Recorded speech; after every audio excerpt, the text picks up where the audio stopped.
So in the Human Services Department, the Human Services promotes the health and education and well-being of families and adults by providing free programs and building strong community, grassroots leaderships, and civic engagement.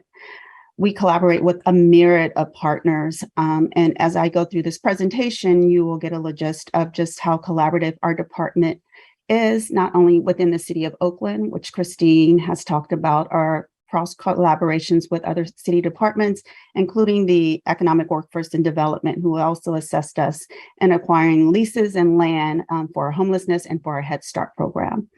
Next slide, please. In the Human Services Department, we consist of 6 divisions. In this hexagon overviews those 6 divisions. We have Aging and Adult Services. We have our Finance and our Recast grant, which is our trauma-informed grant that we received from the federal government that we have had for 5 years in really implementing a trauma-reducing services to our nonprofits and within our organization to shift our culture. And that's where our equity work is starting to begin in that realm as well. We have our Community Action Agency, that is our anti-poverty fighting effort, where our earned income tax credit, you will see more about that. Our Community Homeless Services Unit also exists within HSD. You will hear in greater detail about that as Simone presents. We have our Children Youth Services, which is where our OFCY and our voter approved measure funding resides. And then, of course, we have our Early Childhood and Family Services, which is also known as our Head Start and our Early Head Start program. Next slide, please. Here is an overview of our organizational chart. Right now, we have a total of 244 full-time employees, 0.16, of course. And right now we are experiencing 76 vacancies. And so a lot of these positions are currently with our Head Start, but a lot of the positions are also within our other divisions, which are some of our key leadership divisions, which we're currently recruiting. So as I know this is a constant theme throughout the departments in the city of Oakland, we are diligently working to make sure that we continue to fill those vacancies so that we can continue to provide the level of services to our constituents and our community. Next slide. Next slide, please. In the Human Services Department, sometimes people forget that we also have a myriad of commissions. As you see here, we have 7 community commissions that we oversee and manage, which is our Community Action Board, our Head Start Advisory Commission, and a lot of these are federally mandated as well, such as the Head Start Parent Oversight Council. We have the Mayor's Commission on Aging, the Oakland Fund for Children and Youth, our Planning Oversight Committee, and our Oakland Youth Commission. Next slide, please. In HSD, we operate under these tenets of our business goals. We aim to provide high quality support systems for children, youth, and families, and seniors and adults through direct services. We are also a grant maker. I know Christine talked about their NOFA program. We run a myriad of community-based grants that support our local nonprofit ecosystem and infrastructure. And we close collaboration and coordinate with public and, as I stated, community-based organizations. We also work to develop new resources and leverage existing resources to maintain and expand strategies that address social and racial equity for Oakland residents. Being over 60% grant funded, this is one of the core tenets that we operate on to make sure that we operate under the guise of sustainability. So some of our grants are sustainable grants, while others, as we will discuss when we get to homelessness, are not sustaining grants, and we call them funding cliffs.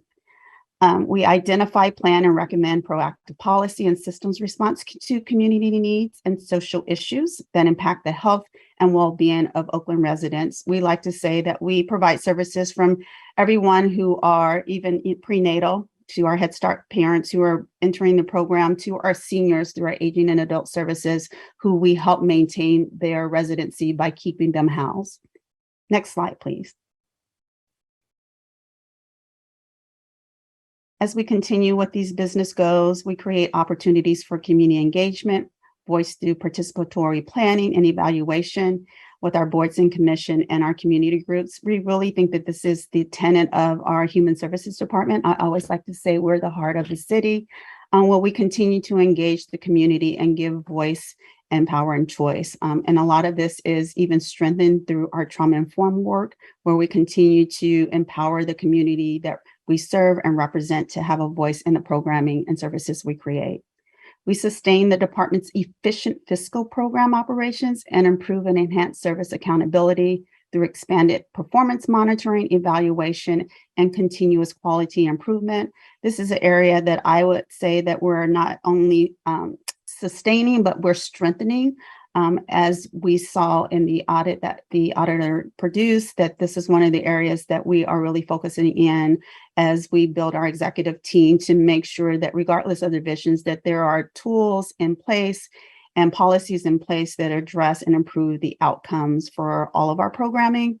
And once again, that quality improvement that is constant.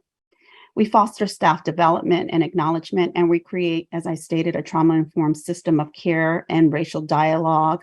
This has really been helpful during COVID, having the 5 years previously of the recast grant, where we have been able to train over 100 plus, not only in the human services department, but throughout the city in our trauma-informed practices, which actually impacts the culture that we like to uplift and sustain within the city of Oakland that is positive and healing. Next slide, please. HSD summary of services. As I stated, we have a myriad of programming. We have our HSD administration, which is our shop, and we can go through this in detail. And the HSD fiscal, that's where our budget, or we have a lot of audits, as you imagine, being 60% grant funding, and a lot of monitoring that occurs constantly within our department. Our community, that should say homelessness services. We're going to get into, as I said, detail with Simone presenting some of the data and our interventions that we provide. Our Alameda County and Community Action Partnership, where we are food security. We leverage our entrepreneurship and job training with EWDs, WIOA funding, and our civic engagement and capacity building. And one of the strengths of the programs there, of course, is our Earned Income Tax Credit program, which I will talk about the incomes, and that's free tax preparation for a low-income population. And our Children Youth Services, which is OFCY, and that's where the voter approved measure, the sugar sweetened beverage tax program, we are in partnership with currently with the city administrator's office, Joe DeVries, who we will be transitioning that program. As we talked about, the Planning and Oversight Commission that is mandated by the Voter Approved Commission of the measure, and of course our Youth Advisory Commission, who is very active. And I really get energy off of the strength of the youth and their commitment to advocacy and being a voice for our youth population. Our Aging and Adult Services, which is our senior services, which we have case management. Of course, we provide paratransit services, which is transportation, and our senior companion and foster grandparent program, which is another federal program, and ASSET, which is our employment program for seniors. And we do information referral, food distribution, and of course, our Commission on Aging resides within this division as well. Our early childhood and family services, our Head Start division, and we will go more into that. I just want to mention here as well, as you know, that we have been working with the federal government to have our Head Start program continue. We received notice, which they stated 45 days in advance, that they will be conducting their FA1 review with the city of Oakland on February the 6th. So we will be sending out more information, how to engage the city council in that, which is required for that review. So that will be forthcoming. And then I spoke about our recast program, which is kind of, I like to say, the overview of the culture that we support within the department, and of course, within our community to promote resiliency and equity within our community. Next slide, please. HSD funding. Our budget is $143,731,113. As you will see here, the breakdown of the voter improved measures, federal funding, our state funding, and our county funding is about 60%. I always point this out that we're 60% grant funded because a lot of that funding is restricted. And a lot of that money that we have currently, as far as homelessness, is one-time funding. So the HAP funding are 3-year funding sources, but of course they are not sustainable. So we are always going to uplift that to the council as those funding dates end, just in how we can continue program, which Christina had mentioned about operating funds. We really need to advocate for more operating funds for some of the services, especially in our homeless division. Next slide, please. Snapshot of the achievements for fiscal year 21 and 22. We have 4 senior centers and who have serviced over 3,200 seniors. We have a system that kind of like Parks and Rec, where we track the entries of our seniors and to maintain a wellness component with them. We have information and assistance where we have provided over 4,000 vulnerable Oakland seniors during the pandemic, especially making sure that we continue contact and provide a level of services through that duration. Our community action partnership serves 17,680 individuals with food assistance during this course of time period. 4,560 Oakland low-wage earners receive tax services. And I just want to highlight once again that the Earned Income Tax Credit Program brought back over $8,523,000 back into the pockets of our low-income households. This was started back in 2003, where this money was literally being left on the table at the federal government. And Congresswoman Barbara Lee was very adamant and came back and started this project for our volunteer income tax assistance sites to uplift and return this earned income tax credit, as I said, economic stimulus programs back into our population. And then our OFCY, which has over 149 programs being funded for our youth, with approximately $19 million being allocated to our collaboration partners, which are the Oakland Unified School District, including our nonprofit providers. And then, of course, our Head Start program that serves over 674 children and their families, ages 0 to 5 years of age. And as I alluded to, expectant parents as well. Next slide. Continuing with those achievements, our MSSP program, what I spoke about is our case management, servicing 500 seniors, making sure that they enable them to continue living independently and dignified lives. And so this is really strong that we are able through our services to maintain, instead of folks going into nursing home or other facilities, that through this program that 500 individual seniors and those with disabilities are able to maintain their housing as a result of our case management. 2,399 clients were served in our housing and homelessness services. And of those, 589 in permanent housing. And we will go into detail about what that means. Christina pointed out our discrepancy of definitions with HUD's definition of what a permanent housing is to be. So our cabins do not count. So we will get into more detail about what those data numbers are, but I will say it's a good baseline for us to start as we improve the quality of our data as we move forward. And 258 ACO CAP families received transitional housing, emergency shelter, and 50 families obtained and maintain permanent housing. When we talk about collaborations in our Human Services Division, I always say it doesn't matter what division, the collaboration, whether it's through HCD or our homelessness division, is what matters. People see programming and services, they don't see divisions or departments. Next slide, please. Some of our challenges and opportunities just want to uplift here. What I pointed out, our funding cliff around our homelessness efforts that we are keeping an eye on. And we had in this last rendition with the governor holding our ERF funding, but he released them so we can continue the project on Wood Street.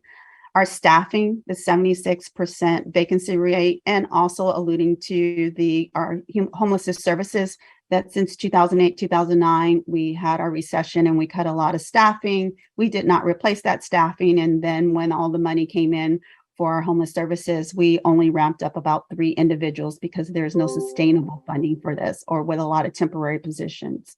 And then funding for building and maintenance. We have a lot of buildings that we manage, our Head Start centers, our senior centers, and we have our community homelessness buildings and residential property that we are responsible for. So continuing to uplift and work with our capital improvement project, and they have the equity lens that they're applying. So we're very optimistic that these buildings will be improved and be elevated for services as we move forward. And then for opportunities, the CalAIM Health expansion, this is huge. Always looking for expanding our business model and where opportunity lies for us to get more sustainable funding within the department. And so this is targeted case management, and we have a consultant that we're bringing on to help us expand this model where we can diversify our funding mix. And so we'll be presenting that as we go through the process, and that will be forthcoming to council, but we really are in the beginning phases.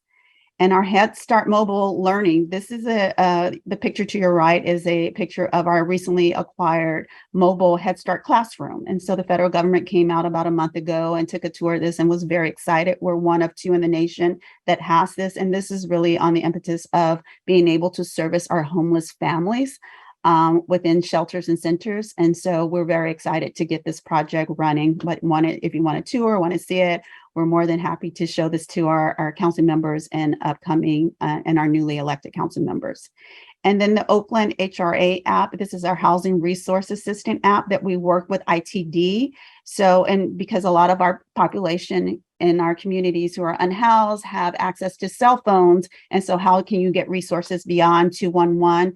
This is not this QR code right now. We wanted it to be live, but we're still waiting on approval from Apple to make sure that it is a viable source. And so ITD is working with Apple to get this online, but that if you scan it or put your phone towards it, it will give you, but when you go to download it, it will say that it's not a trusted site. So just wanted to point that out, but we're very excited about that project, working with ITD to increase. We talked about how is the community being informed and how we're increasing outreach with our community. This is one of the tools that we are lifting up and launching.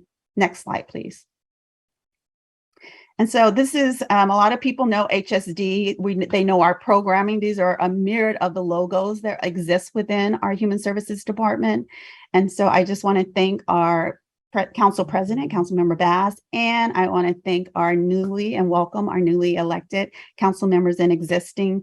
And that concludes just the overview of our Human Services Department. And next, we will have a presentation from Simone Falls, who is our Community Homeless Services Interim Manager. And I think, Latanda, you're going to set the presentation up. Yes, and thank you. And thank you for the presentation. I just wanted to pause and make sure that the council had no questions as to the organizational structure and the overview of the department. The next segment of our presentations will really begin to discuss how the departments collaborate and join forces to respond to housing and homelessness.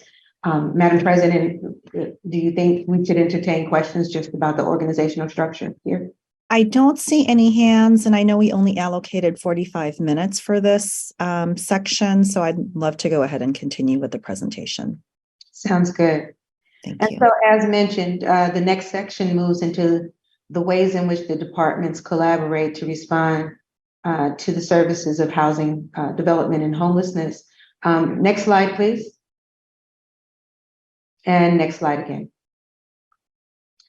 The general overview here, as listed, provides for some framing of how the presentation will proceed with framing specific aspects of what the city is dealing with in terms of the characteristics of housing and homelessness here, and the collective services that are combined to be able to respond to those things. I give you Simone Falls to be able to begin this discussion. Thank you, and thank you for having me this morning, everyone. You can go to the next slide. So as we all know, homelessness is an issue and concern across our system. This is an issue that requires collaboration system-wide in order to address the issues of both equity and poverty that have led to homelessness to the degree that it is within Oakland. You can go to the next slide. As you can see, this is PIT count data. In 2022, we have identified through the PIT count at least 5,055 unsheltered homeless people in the city of Oakland. I'm sorry, homeless people in the city of Oakland, a combination of both sheltered and unsheltered. This is a 24% increase from the last PIT count in 2019. In 2019, there were 4,071 people identified as homeless in the city, which was a 47% increase from 2017. So what that tells us is there continues to be a rise in homelessness. But what we also do see is that the rate of entry into homelessness has decreased, showing that we have successfully moved toward improving our homeless situation in the city of Oakland, but we still have work to do. And we do contribute a lot of this decrease in the rate of homelessness to a lot of the interventions that were set up in response to COVID. Next slide. So this data shows a comparison between the city of Oakland and the county of Alameda County as a whole. We can see that nearly half of the unsheltered individuals in Alameda County reside in Oakland. 66% of our homeless population identified through the PIT count are unsheltered. Next slide. This is a demographic report.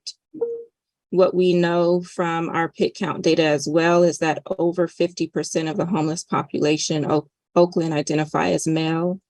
Over 50% of the homeless population also identify as Black or African American. Next slide. This further breaks down the racial demographics, comparing the homeless population to the general population of Oakland. The general population is the census count data. So you can see that 59% of the homeless population identifies as Black or African American, while only 21% of the citywide population identifies as Black or African American. Another important point to note is the ethnicity column, where you see Latin, Hispanic, and the need for continued advocacy to identify the Latin and Hispanic population as their own race and not separated, which complicates our data when we are trying to disaggregate and understand how homelessness is impacting different races. Next slide. Thank you, and I'll pass it to our interim director, Estelle Clemens, for this PIP. So, and as I took over as interim director and working on, like I said, collaboratively across our divisions with EWD and HCD, we have what I love to call is PIP. I love acronyms. And so when we talk about our homeless services spectrum, the continuum of homelessness or housing, there's homeless intervention, homeless prevention, which Christina talked about, our legal services and our emergency rental assistance program. And then there's our homeless intervention and mitigation, which I say is the services that HSD provides. And then our permanent housing exits. And Christina talked about the collaborative effort with our campus with the youth at the previously Arts College, where we collectively have permanent housing and servicing families and a shelter from transitional on the bottom. So if we can go to the next slide. So I think this acronym permanent, like I say, prevention, intervention, and permanent placement is what the PIP stands for. And then the roles and responsibility of which city agencies are involved in addressing homelessness. I just alluded to where these responsibilities reside. And so if we can go to the next slide as well. And so for the homeless and housing, homeless prevention, we stipulated with HCD is where a lot of that effort resides. And if you can go to the next slide, which Christina talked about at length, and Emily and Chris. And I'm turning it over to Christina for them to go into the prevention a little bit more detail. Thank you, Estelle. yeah, Emily previewed this earlier, but I want to get into it in a little more detail, hopefully, to explain some of the exciting thinking we've been doing and partnership we've had, as Estelle mentioned, with, other departments, but as well as our research partners. I just want to highlight a few components of this upcoming homelessness prevention approach. We're really trying to build off lessons learned from previous initiatives, and we are I'm sorry, can you actually, I think I'm missing a slide, but I can just note that, there were, I'm sorry, that's okay. You can go back to that slide. That's fine. We know from previous initiatives like Oakland Housing Secure, the philanthropically funded Keep Oakland Housed, and all the deluge of federal emergency rental assistance program that we really stood up quickly and deployed. We have this momentum to really think about how to take those lessons learned and create an equity-centered design that really targets our prevention work around addressing the root causes of homelessness. And so you can see listed below the Continuum of Care's racial equity impact analysis highlighted 9 root causes of homelessness in Oakland as kind of the top reasons for people entering into homelessness or at risk. And our work for the prevention pilot is really to focus on the orange dots you see to the right, addressing displacement, addressing barriers to housing, and addressing people's inability to increase their income. Next slide.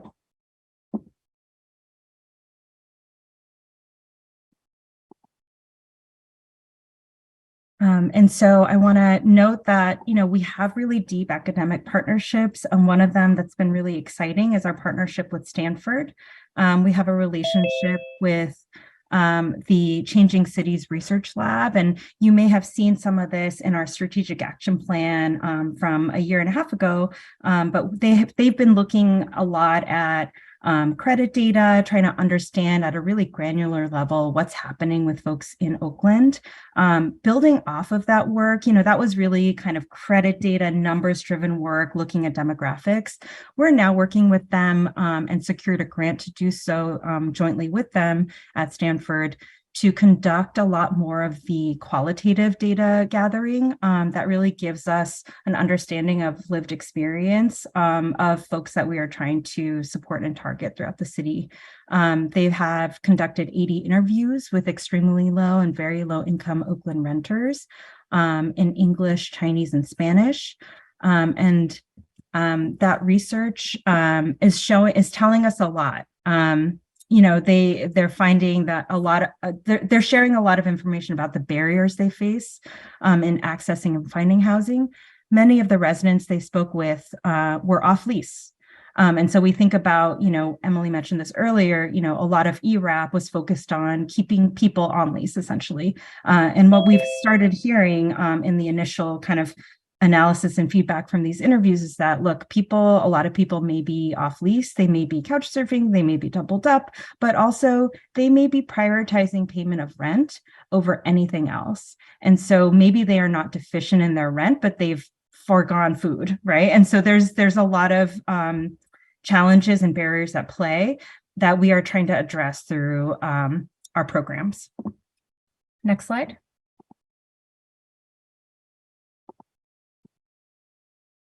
And so I want to highlight a few components of what we're thinking about in our homelessness prevention approach. As I mentioned, really trying to build off past initiatives. And we see this approach as really being comprised of these 4 services, core services, continuing the legal support for residents, especially eviction defense. As well, building off that learning that we have about, who is vulnerable and needs assistance, we're learning that people need assistance for more than just rent. And so really creating an opportunity for flexible financial payments that could be used for utilities, security deposits, other needs. Also wraparound services for barrier removal that could be expunging your criminal record, addressing discrimination, and lastly, targeting our outreach and referrals for folks in areas like zip codes where we know that people may be more likely to become homeless. Next slide. So I mentioned the previous initiatives that we're building off of. And now we are at the point where we've released a request for proposals for homelessness prevention services that happened back in November. We're looking to award it early this year in the amount of $2.3 million. We're seeking to advance racial equity. We want to remove the barriers to long-term housing, especially for Black, veteran, formerly incarcerated, and other Oakland residents that are most likely to experience homelessness. And I want to point out that 2.3 million, maybe it sounds like a lot, maybe it doesn't, but I think it's quite a small pot of funds that's really being used as a pilot. And we're trying to use this pilot to really be data-driven and intentional about our investment to address this issue. And I want to flag that if council chooses to end the eviction moratorium, the funding and resource need, I think, would be much larger than what this pilot could provide. And so we're really looking forward to being continued conversation with you all about what this could look like. And next, I'll pass it back to Assistant City Administrator Simmons to discuss the intervention portion. Or Simone. Thank you very much. As we continue to move through the ways in which the departments intersect, next slide. We now move to discussion of homelessness intervention, which is a partnership across many departments, but specifically leading this portion of the conversation, the Human Services Department, our housing partner, our workforce development member, as well as the the homelessness division. Next slide. And so the intervention space, we meet the unhoused in the environment, of course, in city encampments, as well as those who are not necessarily in the place of housing instability. This intervention strategy focuses on moving people from street encampments into shelter and safe RV parking programs, specifically with the intent to moving them to housing programs with necessary supportive services. This engagement is performed by the coordinated efforts of the City Administrator's Homelessness Division that is underscored with the support of 8 departments, including that of the Human Services Department. Specifically, city macro teams have also been a great contributor to this work, external partners as well. But we call out that the city's encampment management policy specifically focuses on the strategy of suppression or mitigation, and the use of public lands in the very strategic way in which we do that. And so I'd like to also call out the work of the Economic and Workforce Development team, who by way of their work with all of our partners here aids us in the use of our public lands specifically for these interventions. Next slide. The Homelessness Division leads citywide encampment management response activities with the support of the 8 departments that I discussed in terms of the interdisciplinary team. The work is guided by many policies, including that of our encampment management policy. The encampment management policy establishes the standards for mitigation and suppression of negative and dangerous health and safety conditions impacting the environment in terms of the city's rights, specifically in the city rights of way. The encampment management policy emphasizes the methodology for how the city will address encampments.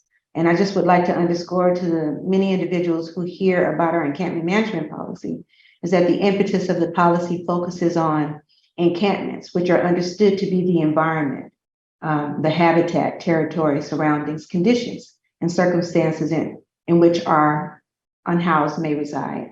Next slide.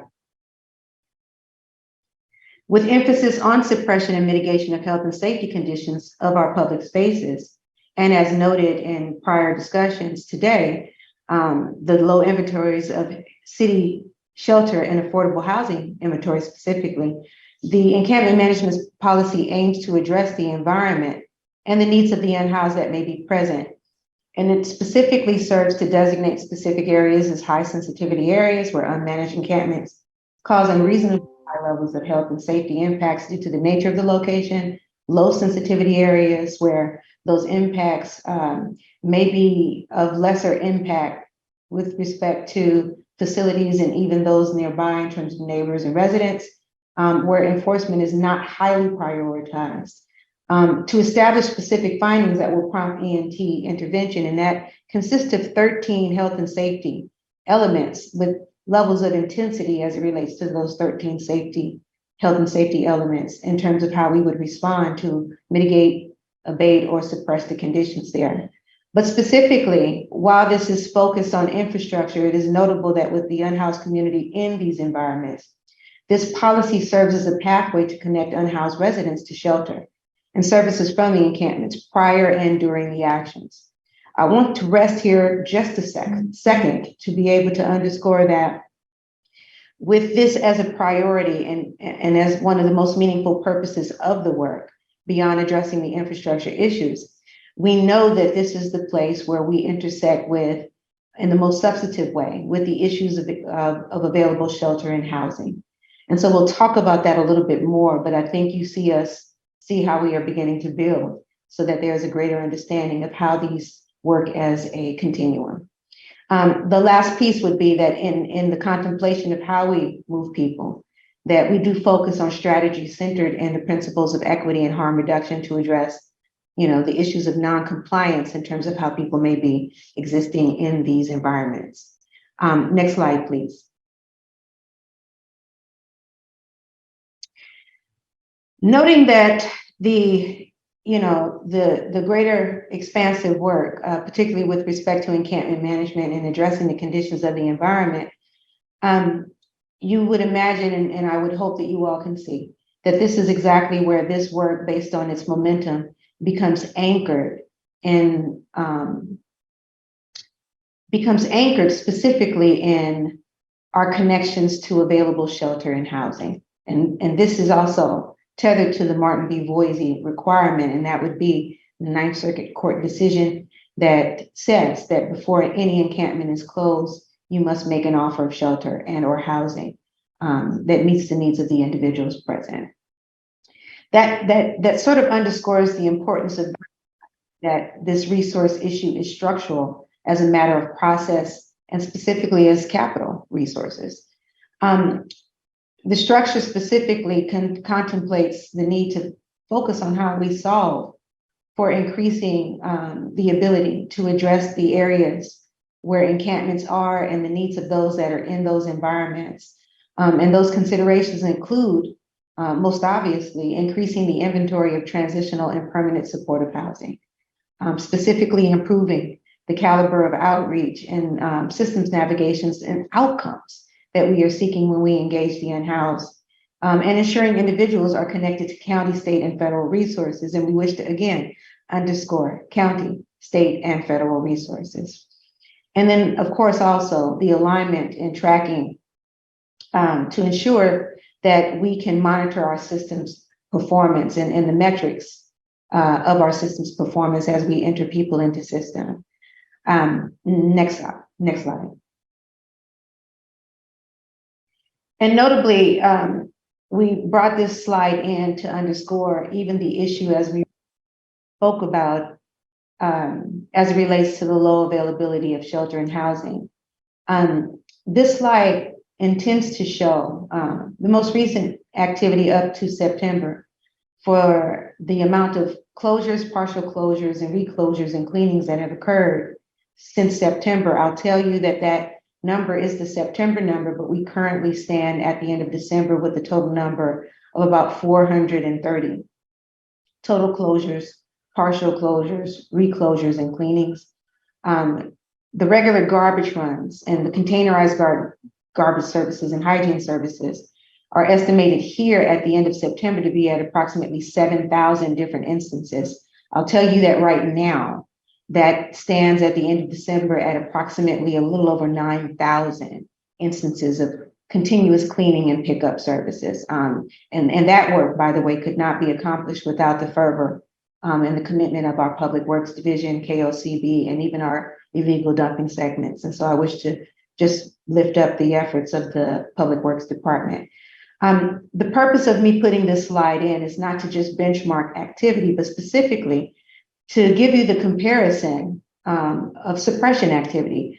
About 2 years ago, the suppression work in terms of continuous garbage runs over a 2-year period was about 1,600 instances. With the end of the year number to be just above 9,000, what you're seeing is a 5-time level of increase in terms of suppression activity. And it demonstrates the intensity of that suppression work. But again, in underscoring the impact of low shelter and housing as a matter of stock, it requires that the team focus on mitigation to the extent and suppression to the extent that they can when they are unable to perform complete abatement. And again, complete abatement connects to our ability to offer shelter and housing when we go and close an encampment. Next slide, please. That alone is not sufficient, obviously, to track the metrics of our work. We specifically know that further stabilization of this work must focus on the alignment of tracking systems and systems performance. And this is where I will go back to Simone Fall so that she can provide more information about the coordinated entry system. Thank you. So the coordinated entry system, just a brief overview of what this is. This is a requirement from HUD for any federal COC funding that we receive towards homelessness. The coordinated entry system goes through Alameda County and our COC, our continuum of care. And it is a coordinated process where we focus our homeless services. It's a centralized coordinated system for referrals to homeless services. So it is the base of where the majority of homeless services in the Alameda County are held. For the city of Oakland specifically, we hold most of our transitional housing and rapid rehousing programs through the coordinated entry system. Our interim crisis interventions do not go through coordinated entry. And I can speak more. I know we're running out of time, so I'll go to the next slide, but if there are questions, I can give more detail about that.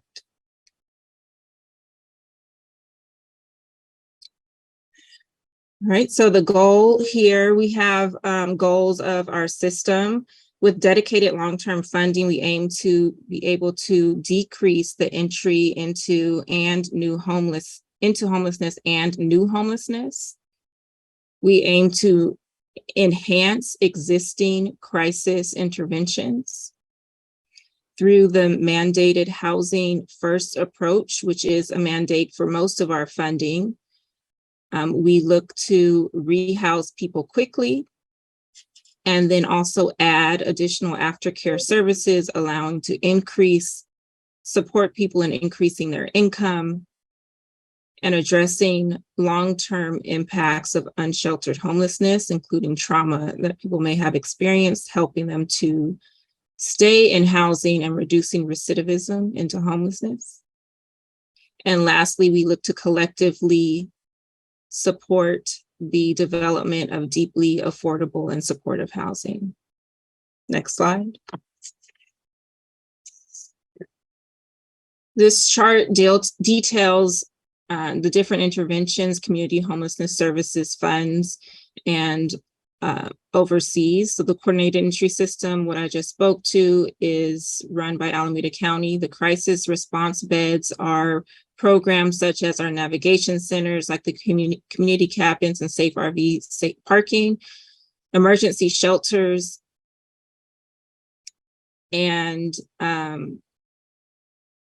other interventions such as hotel vouchers and winter shelters. Emergency shelter can also be included in a crisis response beds such as St. Vincent de Paul and Crossroads.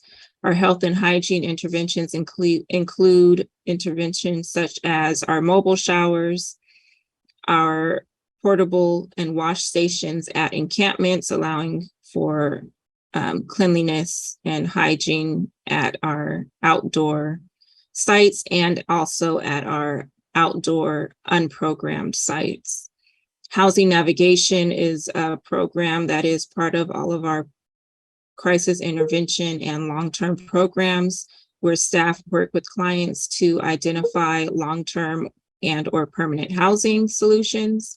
And that includes landlord liaison and supportive funding for move-in cost.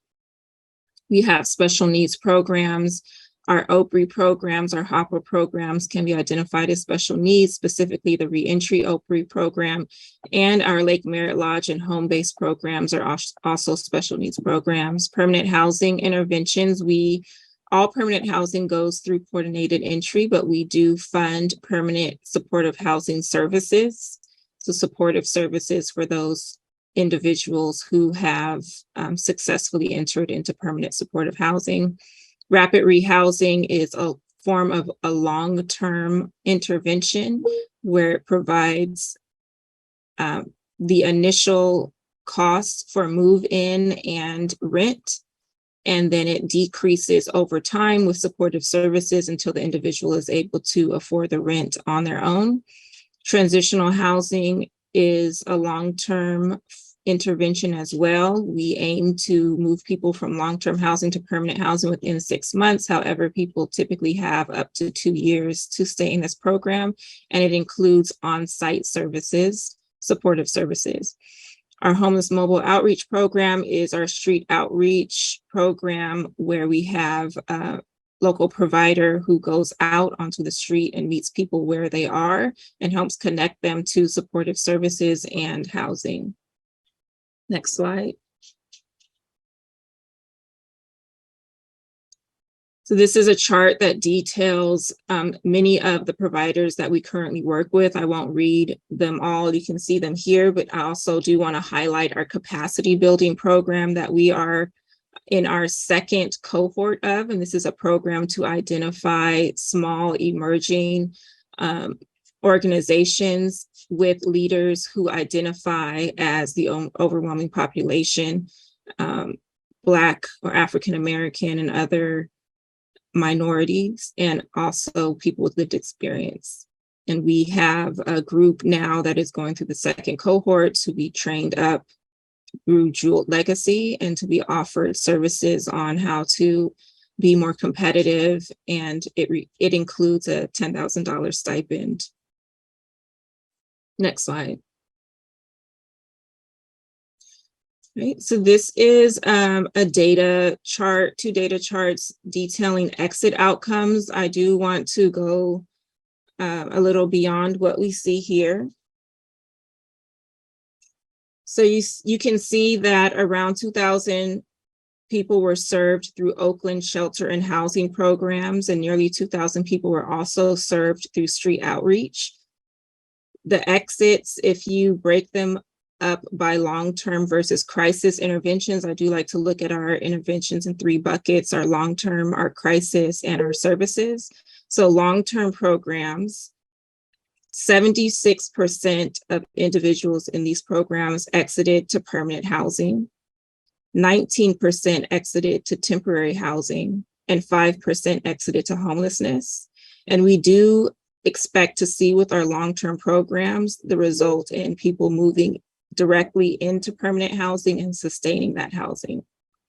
For our crisis interventions, our expectations are to see people transition to longer term solutions. So for example, if you are in a community cabin or an RV safe parking site, the goal could be for you to move directly into permanent housing, or it could be for you to move into a transitional housing or rapid rehousing program.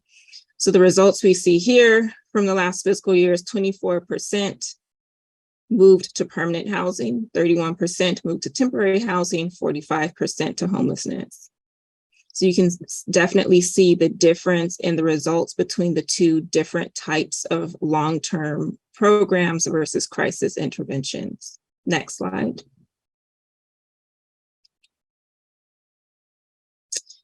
Right, and here is a funding chart. The big point for this funding chart that I would like to detail is the one-time funding. You see 63% of our funding is one-time, and the need for more long-term dedicated flexible funds to both maintain existing programs and also to enhance and expand on our programming.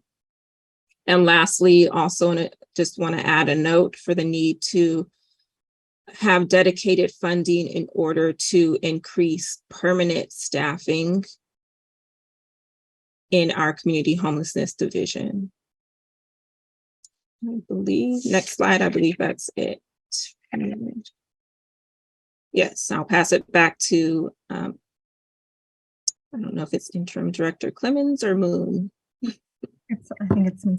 It's Christina. She's going to talk about our permanent housing next. Thank you so much. Thank you, Simone and Estelle. So on that PIP continuum, I'm bringing our agency really focuses on the permanent housing exit portion as well. So we're kind of no one likes to say barbell, but we are sort of the front and then the back end of that spectrum. Next slide, please.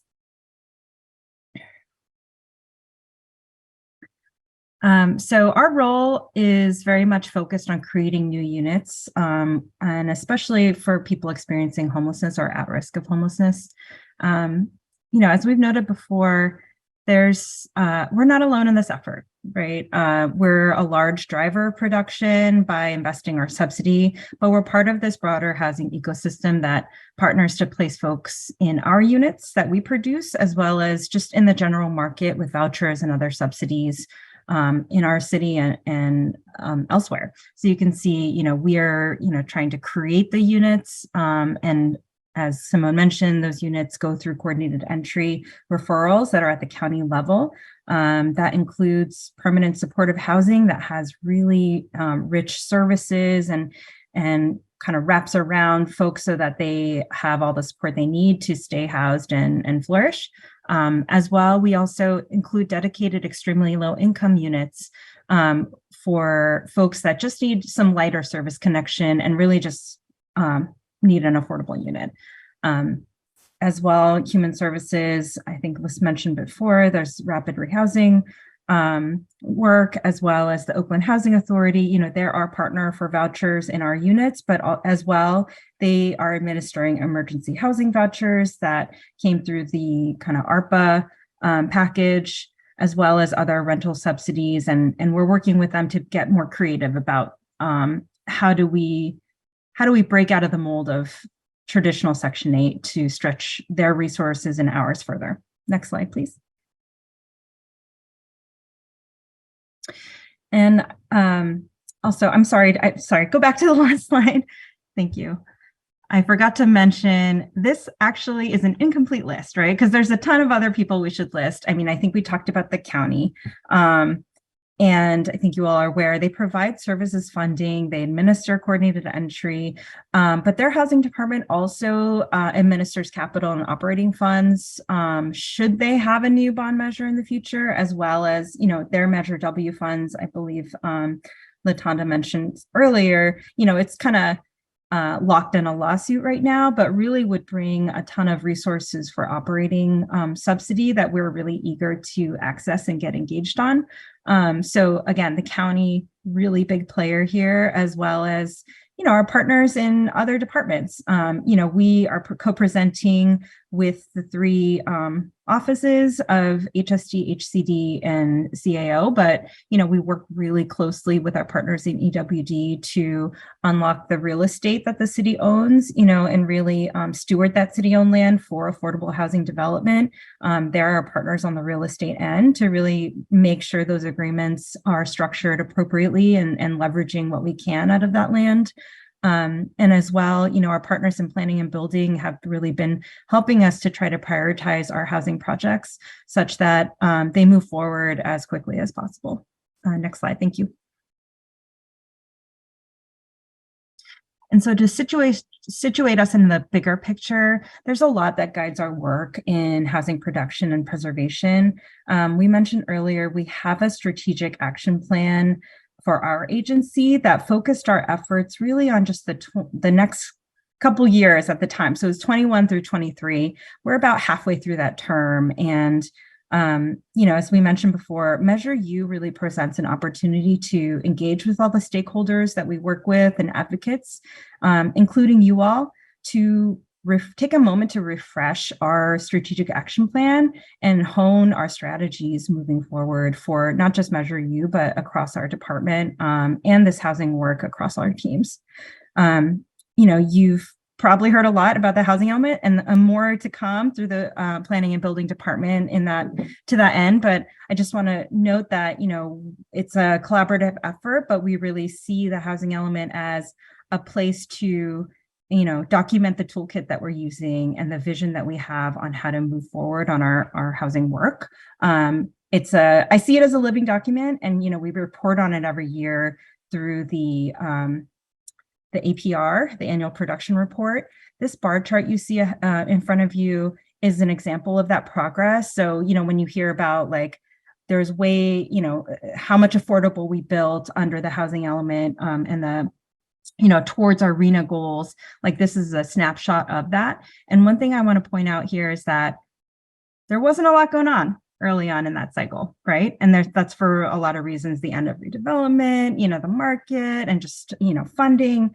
But we've really ramped up our efforts and are trying to sustain those and increase them with the more funding tools that we have.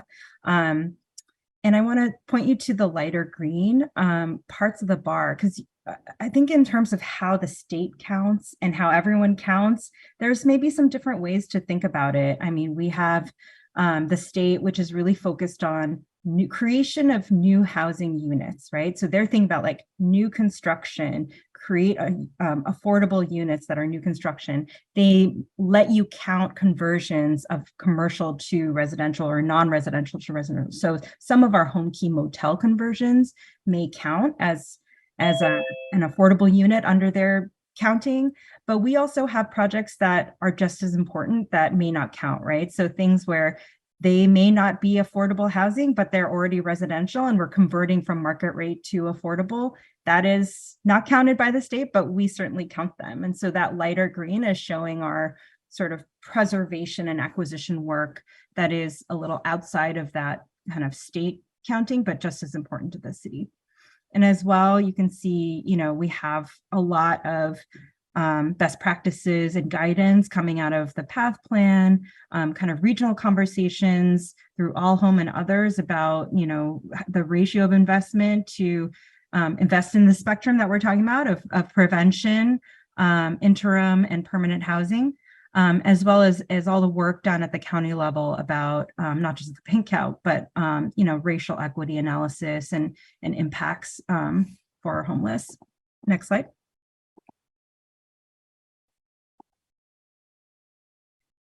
Here's a snapshot of the last couple of years of budget for our permanent housing. As we mentioned before, we don't really have operating. All of it is capital. So we're putting it in our permanent projects and we're issuing those through NOFAs. The first three lines, you can see the impact fees for the first two and Boomerang. Those comprise the Affordable Housing Trust Fund. So when you hear about the Affordable Housing Trust Fund, it really is comprised of these three sources. And that's a really big bulk of what we use to issue through our NOFAs for affordable housing production. You'll see in the next line, home and home ARP. That looks like a big number for 21-22. We had over 12 million. A lot of that is one-time relief money out of the ARPA funds at the federal level. So we have oftentimes, we don't have a lot of kind of baseline funding, but we have done what we can to really push out that funding through NOFAs, especially the home ARP money. We're in process of issuing those funds now. And I want to point your attention to the Local Housing Trust Fund, kind of near the bottom, the 4.5 million. That is a competitive state award that we demonstrate our performance on using our local housing trust fund, and then the state matches those dollars up to 5 million for that activity for new construction. So it's like another example of how we kind of kill ourselves trying to chase down any and all money for production. Next slide, please. Here's a snapshot really quickly of our pipeline and recently completed projects. You can see kind of a mix across the city. Next slide.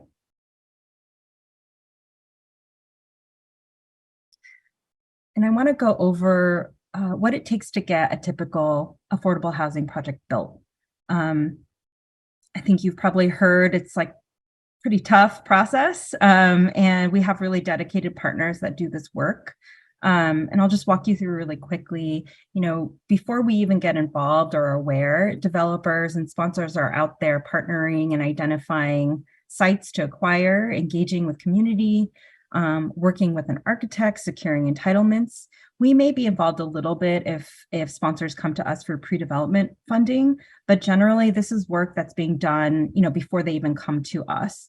And the first touch point for us is when they apply for our notice of funding availability, so our NOFA funds, which I'll get into a little more next. And we apply our city priorities to how we score those projects and prioritize projects through that.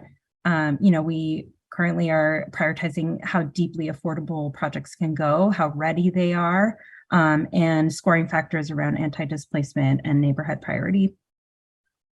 And those awards are brought to council for approval. And so you will see us again every time we're trying to award those funds, and you'll be able to see those projects being proposed. And I just want to say here, we're often the first earnest money in a deal. There may be some pre-development money, there may be some philanthropic or other grant funds, but we're coming in and we're the first lender typically. And so projects take that award, and then they can leverage that and go to other state and other resources to show, look, the city's behind this project, you should invest in this too. And it makes them more competitive for the state sources that we kind of discussed before. And this step is really the step that is sort of most risky and painful now that all the state funding is so competitive.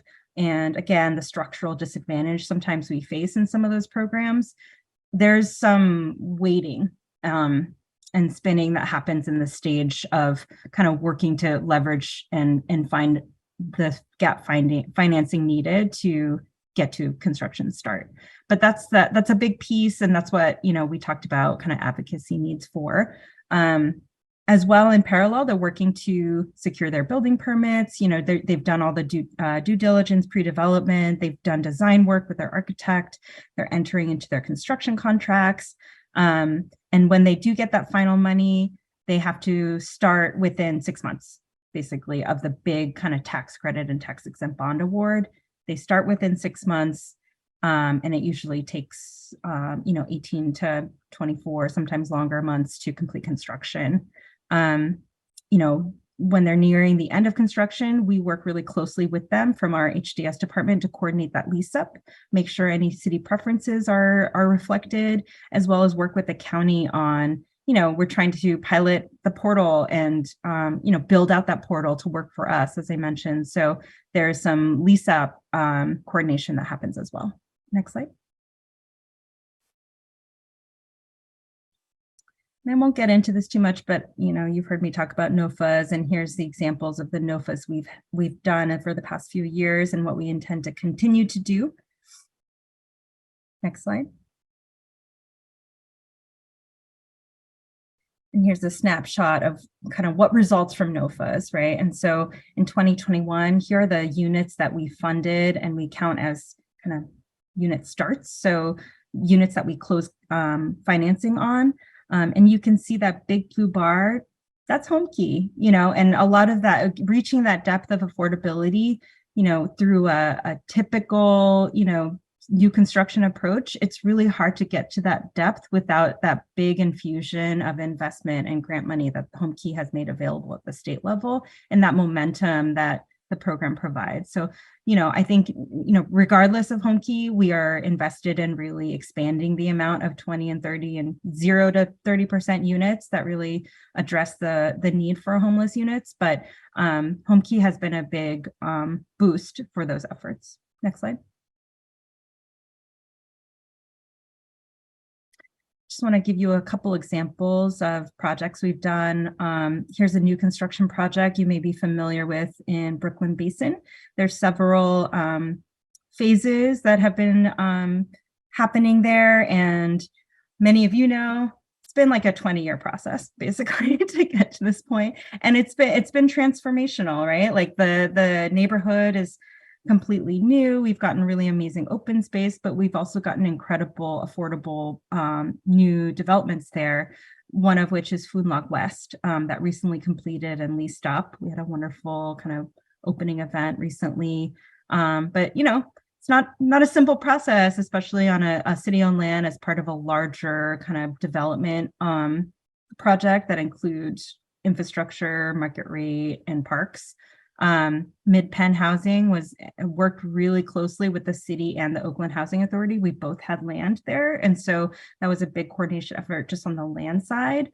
And as well, Oakland Housing Authority put in a lot of money and project-based vouchers to get us the 30% units there, the 26 PSH units that we got. Next slide.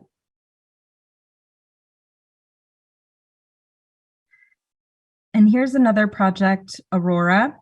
This is on MLK by Affirmed Housing. This is basically 100% PSH, right? And that was only made possible again by having all the units covered by project-based Section 8 vouchers.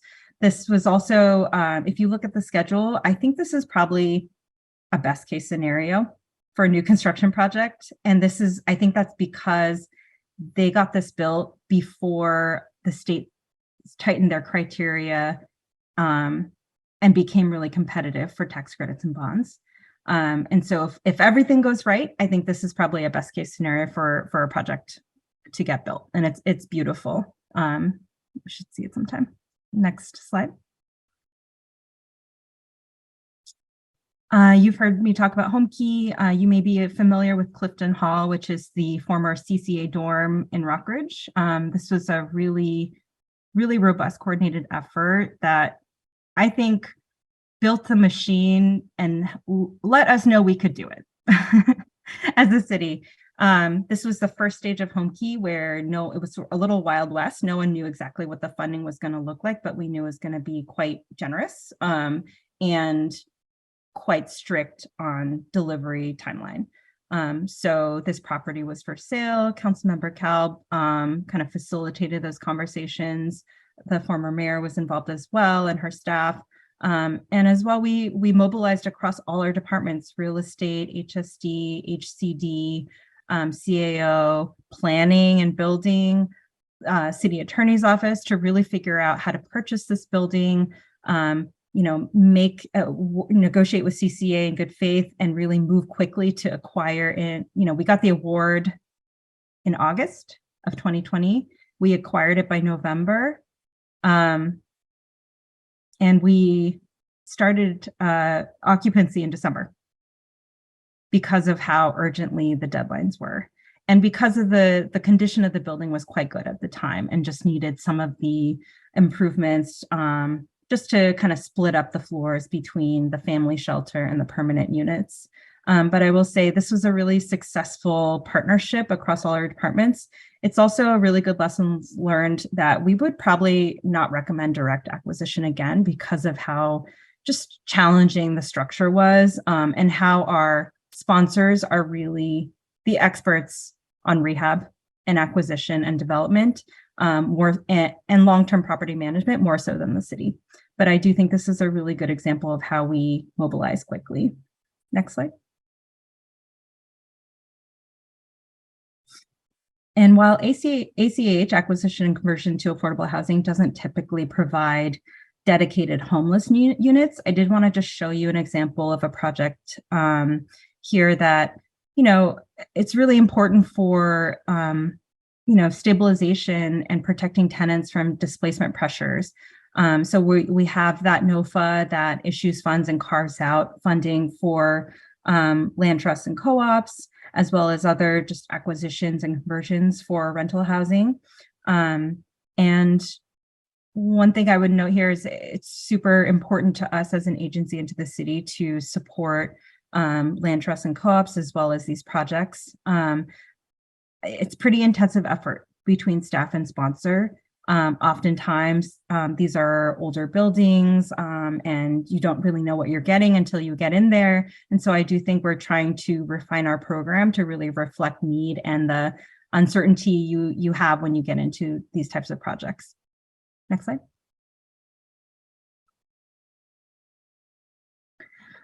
These will be familiar to you, but I think in terms of our, looking forward, we're really trying to be strategic about using the resources we have, but really being responsive to the market and economic conditions we're in, being nimble when we can, like HomeKey, and just being aware of the needs of our partners and residents.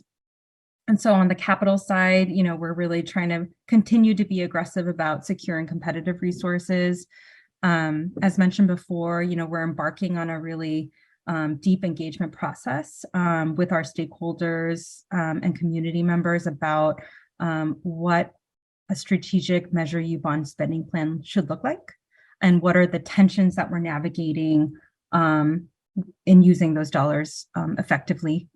And we look forward to having you be a part of that process.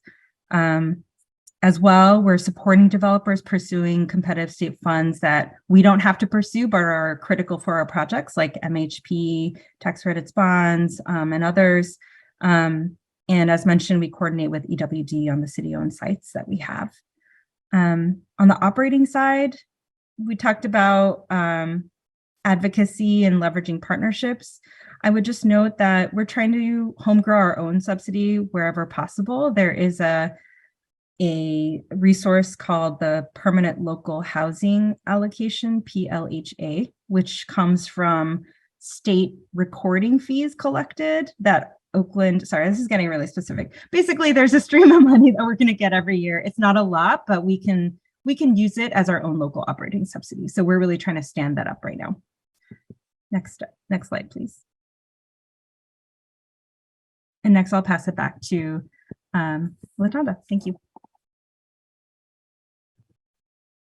Thank you for that. Just moving to the next slide. I think the council had already asked some questions about, what would engagement look like? Next slide, please. And I do believe that the department directors did give, some highlights in their earlier presentations, but we want to just underscore what we believe the opportunities will be and how we would love to partner with council. And that would be obviously focusing on those opportunities to increase deeply affordable housing, to advocate for funding, focus on local homelessness programs, specifically in such a way that they are not competitive, but ongoing. And I think you all have heard that. I know the newer ones may be hearing it, but our tenured council members have heard us talk about this for a while. And then again, focusing on our programming such that we reduce the systemic racial barriers so that we can address the needs of those according to our equity indicators, according to the data of our equity analyses, and to those that we know to be more deeply impacted by homelessness and the lack of access to affordable housing. And that's our African-American community members and our Latinx community members who were not really dispositively identified in some of the data points according to the county data. Next slide. And while we've talked about what those pursuits are with respect to the opportunities for further engagement, I won't bother to read you the slide, but what I will do is offer the directors the opportunity to restate and or add to some of the advocacy and support that they would like with respect to further engagement, because the slide is before you and all of you read fine. Director Clemens, would you like to speak about additional support and opportunities for engagement? I just want to once again reiterate the advocacy around the county. I think for us, for Human Services, that is where we can maybe give a couple of pointers as we do the legislative agenda and work with the elected council members around the coordinated entry system, trying to get to our having precedents, as Christine alluded to, having precedents where we get priority for our Oakland-based residents for the housing that we build. I think is one of the biggest. I always say to get that number down, we have to do placements. And so we have to have some oversight of the units that we are bringing online. Thank you. Christina? Yeah, I think I covered a lot of these before, but I, really look forward to partnering with you and advocating for more funding and policies that work for Oakland at the county level, regionally, as Council President Bass mentioned, MTC ABAG and BAFA. Those are really important exciting opportunities for us to drive that conversation as a region. I think generally within the state, I'll say it, I think there's a bias for SoCal. I think we're getting penalized a bit for being too high cost, and we need it the most because we are high cost and people are hurting the most. So, I do think this is a really prime opportunity for us to all partner in that advocacy and raise our voice as Oakland at that level. I think the potential for innovation is really great here, and I'm excited about the opportunity that Measure U can provide for piloting some things that maybe will expand our opportunities and our options and tools. I think that's going to be all part of the conversations we're having through our Measure U engagement process. I think there's going to be really great conversations about, how to best use this funding, how deep versus how broad to go, home ownership versus rental, all of the things that feed into good policy decision making. And I really look forward to engaging with you all on that. I also wanted to give Simone Falls an opportunity to talk about advocacy points, specifically that with the county. You've heard those call outs. Simone? Sure, thank you. So yes, I would have two different points to speak to around this. One is to continue advocacy with the county around funding and around data, and to have an enhanced collaboration with their leadership.